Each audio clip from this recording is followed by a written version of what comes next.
Hello guys, welcome back to my channel. It's a sad day in Kenya today. Yesterday as well. But coming to work in the morning, I could really see the aftermath of whatever was happening. Just I could really see it because I saw shops vandalized, as in the site of Nairobi CBD is,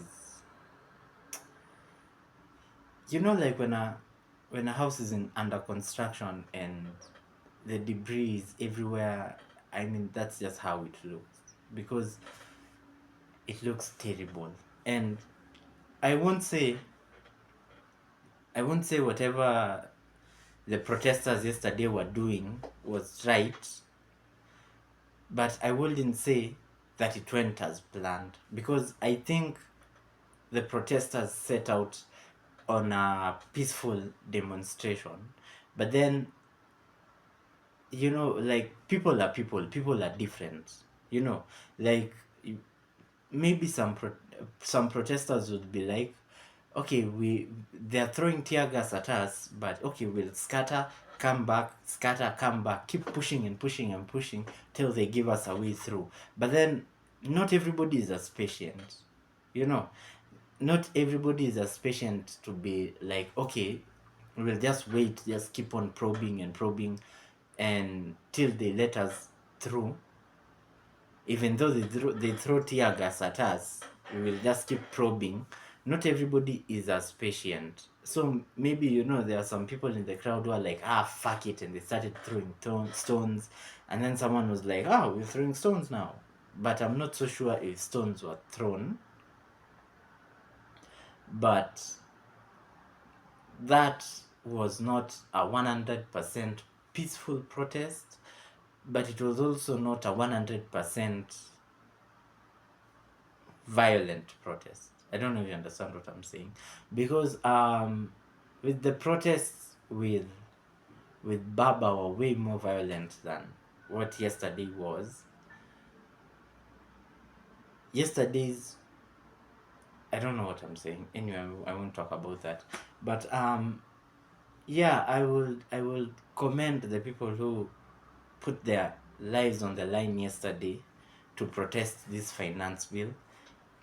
I will really commend them. Your bravery, your sacrifice, I really hope it doesn't go in vain. Just wanted to start off the video by noting some things. Yesterday I stumbled upon an article on the Citizen. Yeah, first time I read a newspaper in a long while. And it was a detailed article on how much each MP was paid to vote yes for this finance bill. The government it's either the government is so sloppy to let that out there, or they're just so cocky in that let them know they won't do anything about it. It's one of the two. And I really hope, I don't know, and neither one of the two is good, because if you have a detailed article on the Citizen, which is a certified newspaper in Kenya, saying, giving you a detailed article on how much each government employee, not on how much each MP was paid to vote yes for this finance bill out there, it's either you just don't care about your people or you're just sloppy, because you can't be letting this go out there. You just let it rotate around the rumor mill, let it just go around the rumor mill, and it ends as a rumor, because as long as it is a rumor, not everybody will believe it. Because me growing up, everyone was always talking about politics. Everyone was talking about politics. And I hated politics, because my dad and his friends, every time they got together, politics. Raila Kibaki, Moi, all that shit. And I hated politics, because the news would start with all politics, then give you a 5-minute segment on sports. And I was a huge sports fan when I was a child. And before my father bought us DSTV, the only way you will know what was happening in the sports world was for you to wait for those 5 minutes to watch sports news at the end of news, like political news, and I really hated political news. I hated politics. But then I'm a grown up now, and politics is affecting my daily life. Politics is affecting how how how how much I buy things out there. Politics is affecting, yesterday politics affected my job because I'm a freelancer right now. And if you're employed, yesterday you're like, hey, day off, at the end of the month I'll still receive my salary. But Juakali, freelancers, your employer took a loss yesterday. But then if you're employed, you're like, hey, day off, let them do their thing. But then I'm not saying the protests were a bad thing, but then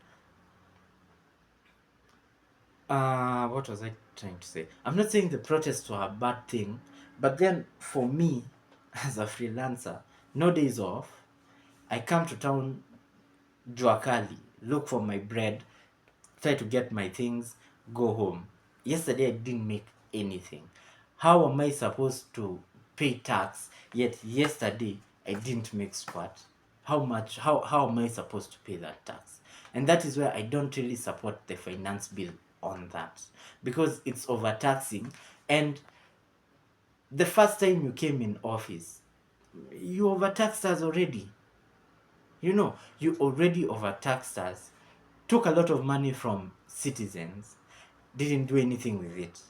Then you want to come a second time, overtax us, yet the first time we protested, but then it died down, and the protests the first time with Baba and Azimio were not as bad as right now, because back then, it was more political than, like, politicians were leading it and all that crap. So it was more political, more tribal. Right now, this protest yesterday, like, we as Gen Z said, it was tribeless, partyless, and don't remember the last word, but it was just that. And we came, they not we. I was not there. I couldn't be there, but I was supporting it on Twitter, like, got the likes, got the reject finance bill trending on Twitter. I was on my game. I was protesting on my keyboard. um but yeah, I that's why I say I really commend the people who came out to protest yesterday, because the amount of bravery that you need to go there and protest. You are unarmed. You don't have guns. You don't have any weapons. You're going to protest against people who are protected with the best weapons in Kenya. If they wanted, we'll just shoot you all. Like, as we in Sheng, there's a term, lawama baadaye. Like, you go out partying and you're drinking with all your friends, and you're like, hey, nani ana drive leo, lawama baadaye. The cops will have put in the same mentality, like, hey, lawama baadaye, just let bullets fly, like they did when the protesters approached parliament. I work around Parliament area. So even if I saw people getting shot, and it was a grotesque thing. But then the cops are not a human beings first. I gotta protect myself. And you don't know this cop. It got to a point where the protesters were really coming, and the cops were afraid. I could see the fear in their eyes. They were afraid. And maybe the fear stems from, because even if you're a cop, you can't argue that whatever we are doing is wrong, because at the end of the day, this finance bill will affect you as well. You're on really low salaries. For you to get your pension, you have to go through mountains and troughs. What else? The recruitment into the police is already a terrible system. Fat policemen out there. Let me just ask you a question, and this is not me being offensive to fat people, but I remember a time when police officers had to be in shape. You have to be in shape so that if anything happens, you're in a position to, like, chase after it. You're in a position to gather people. Policemen out there are like so fat, so fucking fat. I wonder if they can run. And policemen wear boots, which is really hard to run in boots anyway, because I love boots myself. You're fat, you're already in boots. What the fuck? Um, but hey, just wanted to point out at a few things about yesterday's um, protests. Around, I work in a building around Parliament, not Parliament per se, but it's a building that is near this government's offices, and around this area there were network disruptions. Uh, Yesterday's protests were at the front page. Kenya's protests were on the front page of Wall Street Journal, one of the biggest magazines in the world. Kenya's protests were on the front page. And I'll just tell you what it means for that. Business investors are old people. Right now, the rich people right now, no, okay, no, I won't use rich because there's a difference between rich and wealthy. The wealthy people right now, in this day and age, you could say 85% are old people. And old people like their ways. Old people will still buy, magazeti. Old people will still buy them. Old people will still buy the Wall Street Journal. And with the Wall Street Journal, they will see, okay, there are protests in Kenya. Do you think those old people, those old wealthy people, will invest their wealth in a country where there's unrest? No, they wouldn't. What does that do for tourism? Because I used to have this, when I was a child, I used to have this image of Somalia where everywhere is like war. I used to think in Somali, everywhere there's war. But then I had a chance, not even Somali, and I will really offend some people when I say this. Say, where in Kenya? I used to think the northeastern region in Kenya, because I was so centered around Nairobi, whatever that was out there, I used to see on the news. And on the news, they only show you the bad, like there's war in Somali, there's, cattle rustlers in Turkana, there's this and that in elsewhere, Al Shabaab in northeastern. That was what I could see in Nairobi. And I could see that, and I'm like, oh shit, the whole of northeastern is like this. The whole of Somalia is like this. But then growing up and getting a chance to visit some of these places, I was like, okay, so maybe it's just a certain section that is like that, and not all this other part. So in the Wall Street Journal, maybe there's a wealthy person out there who's never been to Nairobi. He will see that and he's like, oh man, the whole of Nairobi. He will get the same perspective. Now, I'm not one to like say huyu mtu ananichukia, because I can't tell you someone else's perspective. They can only speak about it themselves. But what did this do for tourism? Investors outside the country. Ruto was just in America with Steve Harvey. Steve Harvey, I wouldn't say is a wealthy man, maybe he's on the borderline between wealthy and rich. Because if I were to make a comparison between the two, um, wow, shit, I would say Elon Musk. Elon Musk, I think you all know Mark Zuckerberg, Elon Musk. These are people who are wealthy. But then you look at the Drake, Chris Brown, J. Cole, Kendrick Lamar, Steve Harvey. These are people who are rich. I don't even understand what I'm saying. I don't know if you get the difference. I bet you do. So Ruto was with Steve Harvey in the US. There were so many pictures of him with Steve Harvey, with other celebrities in the US. Say he asked Steve Harvey to, like, hey, you're a comedian, you can come do a comedy special in Kenya. Do you think Steve Harvey will come to Kenya right now after he's seen on CNN, BBC, Sky Sports, Times, whatever was happening in Kenya? If he saw whatever was happening in Nairobi, do you think Steve Harvey will come to Kenya to do a special? Dave Chappelle was in Kenya recently, was in Nairobi recently.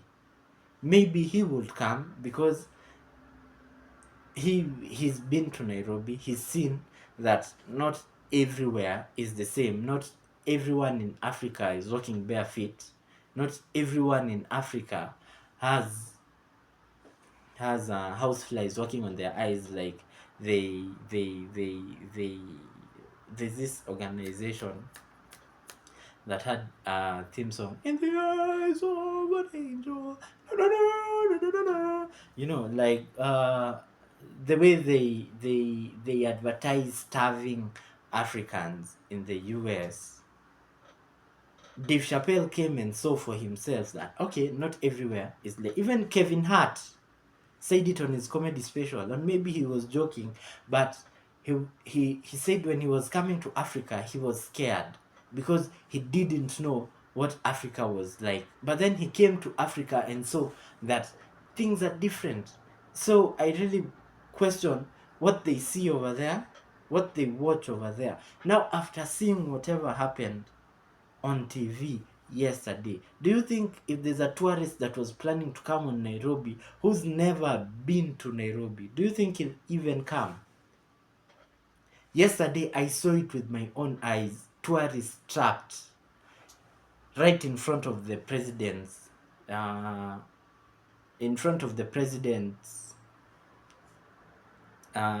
offices. I saw them. They were in there, like, you know those Land Cruisers that tourists use, like, when they are going around. They were trapped there because all around town was protest and protest and protest. And this is not because of the protesters. This is because of the 204 roughly MPs who voted yes to this finance bill, which stems back to the Citizen article that I saw on yesterday's Citizen. Was it yesterday or, like, I don't really remember.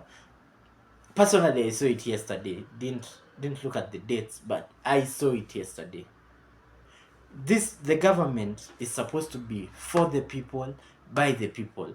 But then we elect a president, we elect leaders, because not every person has a similar opinion. Different people have different opinions. That's why we elect people to represent us, to represent the majority opinion. I had a stat written down right here.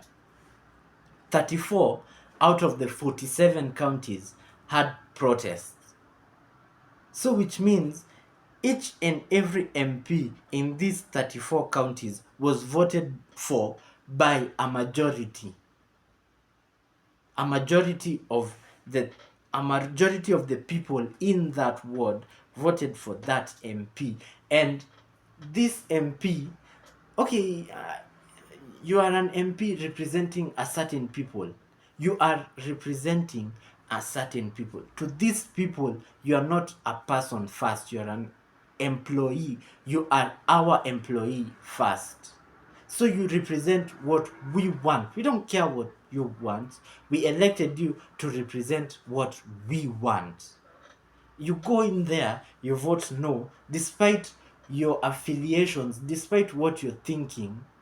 So many people wake up in the morning, go do jobs that they don't want because they have to do that job.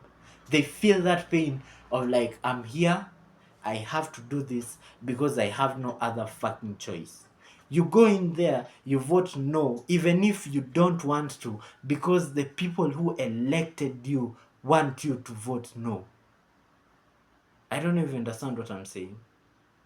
Get to feel you are paid millions and millions. You have businesses out there. I'm sure if this finance bill passes, it may or may not hurt you. I remember when Uhuru was in power, there was an article saying that he didn't know the price of bread, and that shows how cut off the wealthy are from the common folk. Because if, say right now, Ruto and Rachel had a baby, right?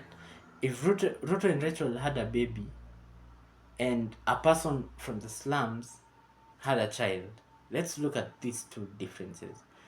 If Ruto and Rachel had a baby, who will come visit Ruto and Rachel? These MPs, the wealthy people, the people who make donations to the government. Those wealthy people, the rich people, will come visit Ruto and will come bearing gifts that are of their ilk. I don't know if you understand what I'm saying. And not to discredit the person who's gotten a baby in the ghetto, but then the person who got a baby in the slums will be visited by people around him who will be like, hey, tuko na rafiki yetu amepata mtoto, tuchange twende tumtembelee. I don't know if you understand what I'm saying. And maybe they'll changa and, you can't force someone to give money that they don't have. You can force someone to give money that they have, but you can't force someone to give money that they don't have. So if a person says, hey, mina changa 50 and that's all I have, no matter how much you force me, that is all I have. So you'll find that maybe they'll have enough money to buy like, a pack of diapers worth like 900, 1,500. And they will go there and the guy will feel like, okay, I'm appreciated by my friends. They came here, they came out, they showed up. But then with Ruto, people will be coming in with like cribs, like a year's supply of like diapers and all that. And what I'm really trying to say is, there's a person living hand to mouth and there's you wealthy one. This baby that is born in Ruto's family, when the diapers, he won't be buying, he won't know the cost of buying one diaper from the shop. He won't know the cost of buying one diaper at the shop. He will know the cost of buying the whole thing in a supermarket. Yet this guy in the ghetto knows the cost of buying one diaper in the shop and buying the whole thing in the supermarket. I don't know if you understand what the point I'm really trying to make here. And that should relate to our MPs. You people have an opinion of your own. And yeah, yesterday I was arguing with this friend of mine. There's the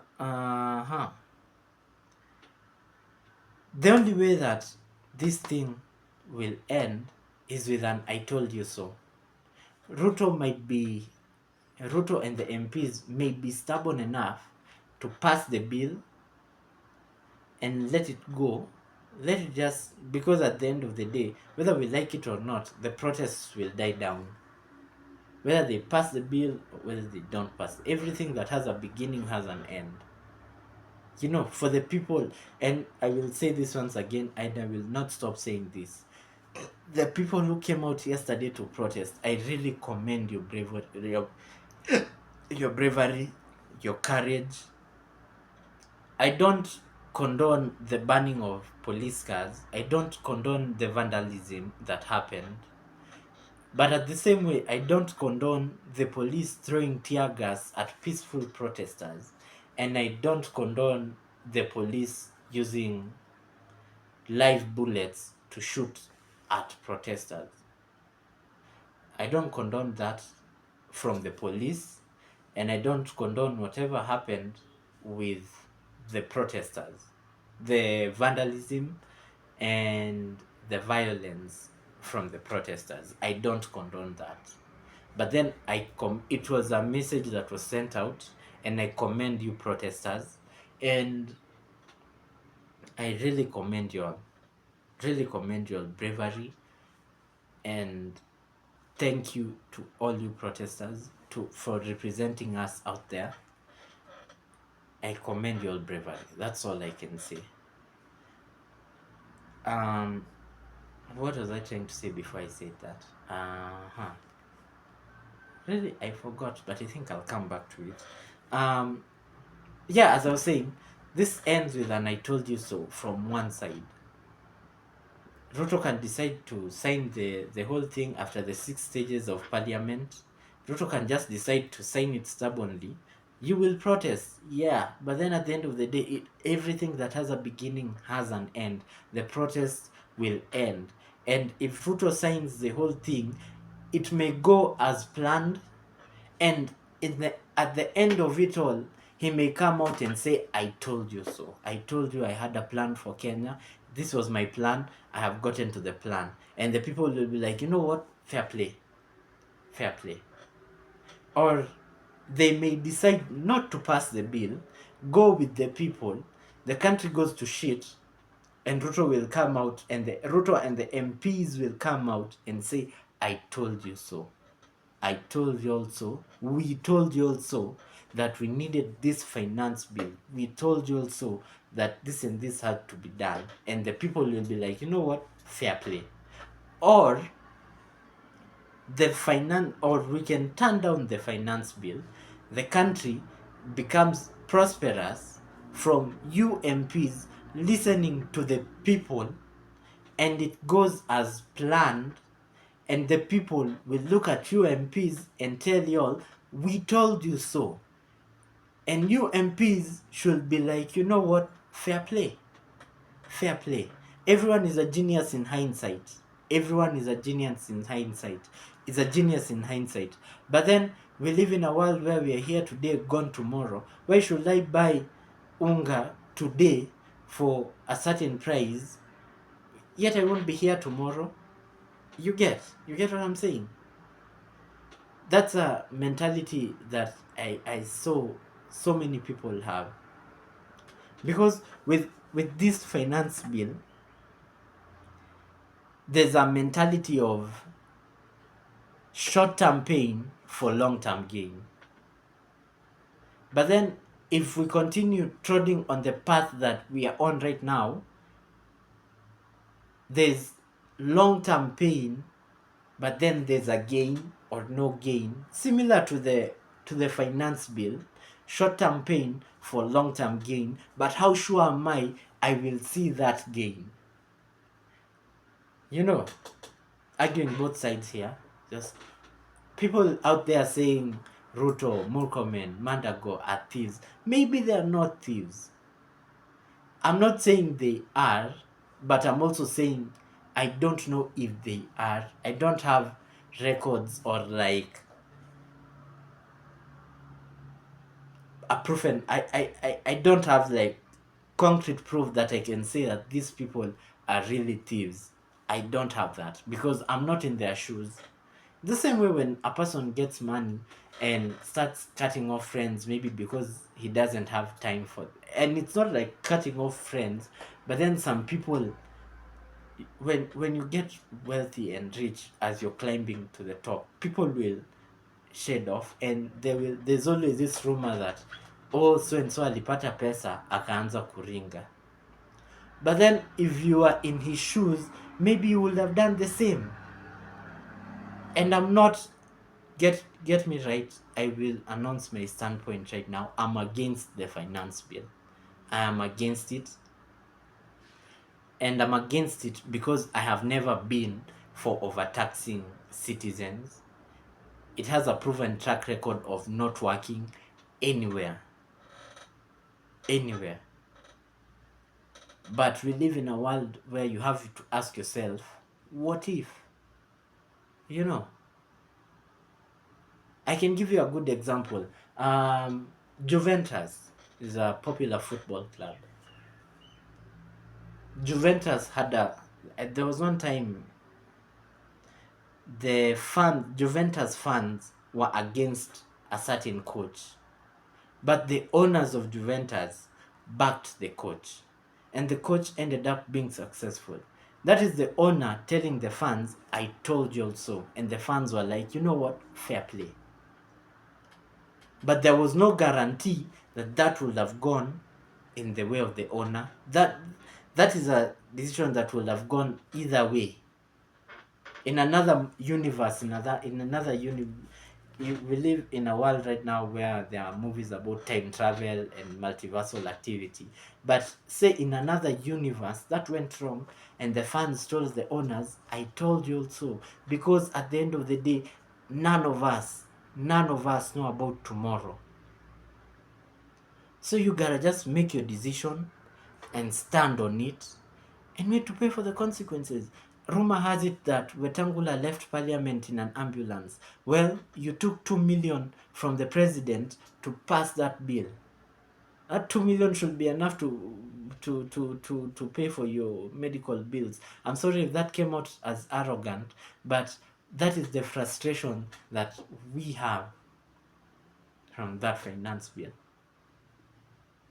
You were paid to vote yes.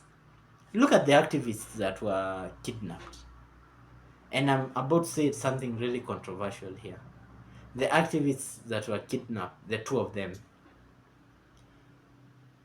what's to say they were real activists? What's to say? Because at the end of the day, you still need to remember that we are governed by old people. Ruto is a student of Moi.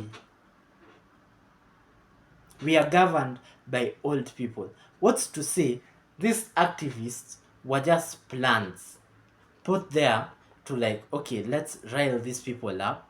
Then at a certain period in time, we will kidnap them, pretend that we've shaken them. They will come out, look shaken, and it will scare the people who are following them, and the protest will stop. But then something that with that argument, the government doesn't put into consideration that young people have their own opinion right now. We are not mushrooms in the dark that are fed on shit.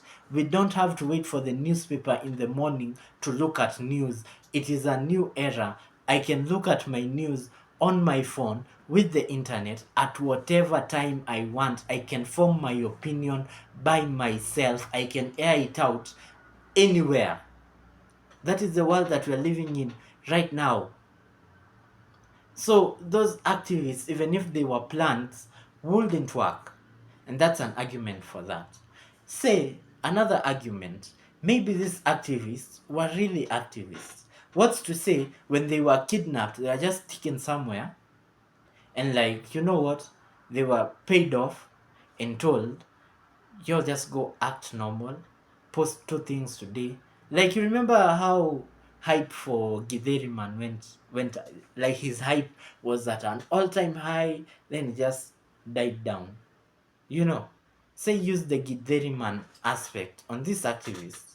You know, maybe they were paid off, and if they just came out and shut up, the people will know that these guys have been tortured, and the people will know that we need to be even more vocal so that these people can join us, can get their voices again.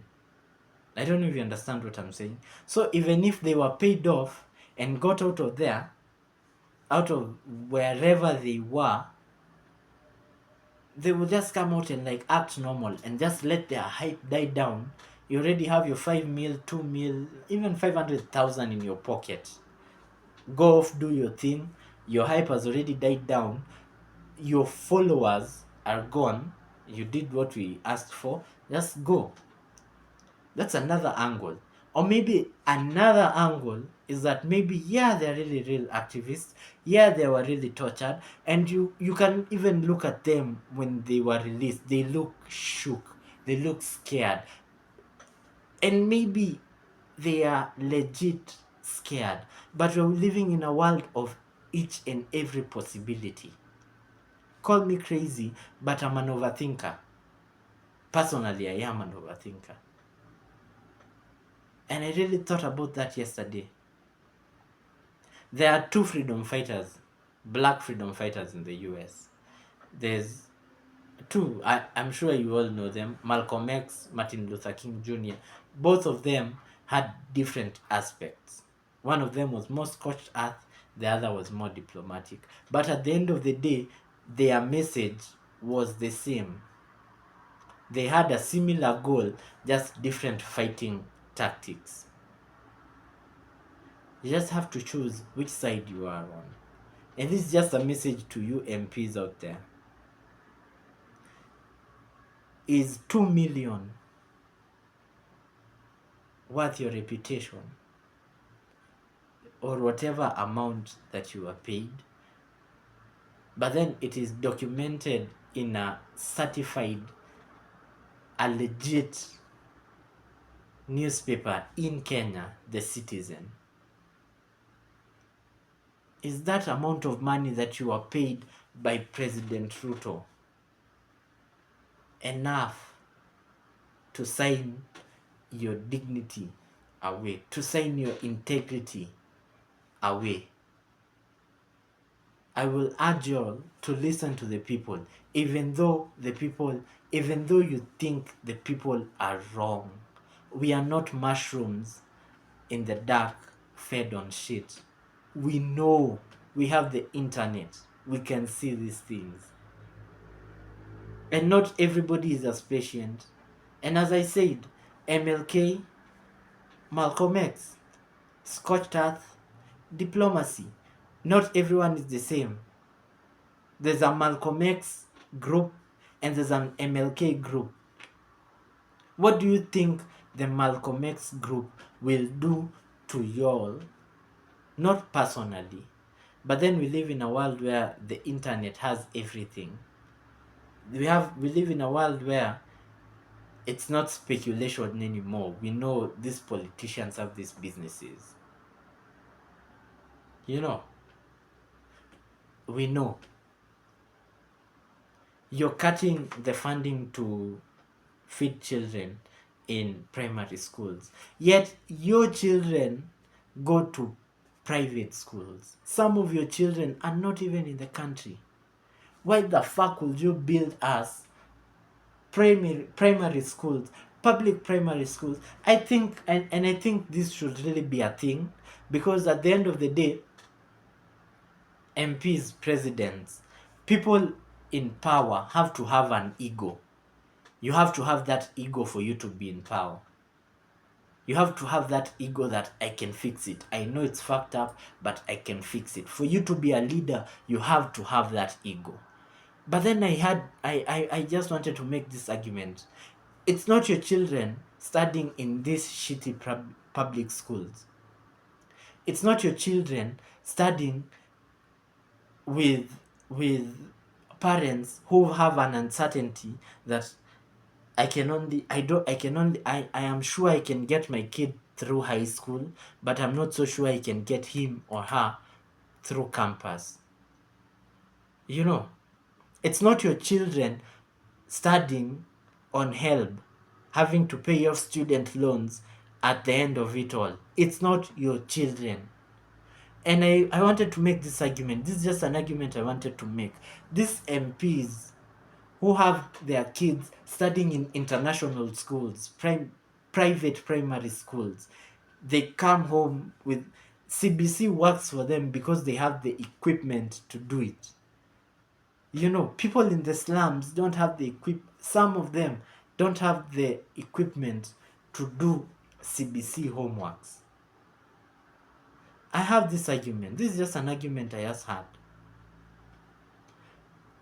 Our MPs, our leaders, y'all should have your children studying in these public primary schools, so that this child will come home, tell you the stories from my school, and you will take into consideration, wow, it's really like that. So I should not cut the funding to feed children in primary schools. You know, why should you have your kids studying outside the country but tell me about the school that I take my child to study to, which you don't know about because your child is not in it? I'm out of time. I will talk about this all day. And you know, as I said, everyone is a genius in hindsight. In hindsight, I'm not saying I'm right, and who's to say I'm wrong? But I just have an opinion. Leave a comment down below. If make sure you like and subscribe to the channel, and I will see you all on the next one.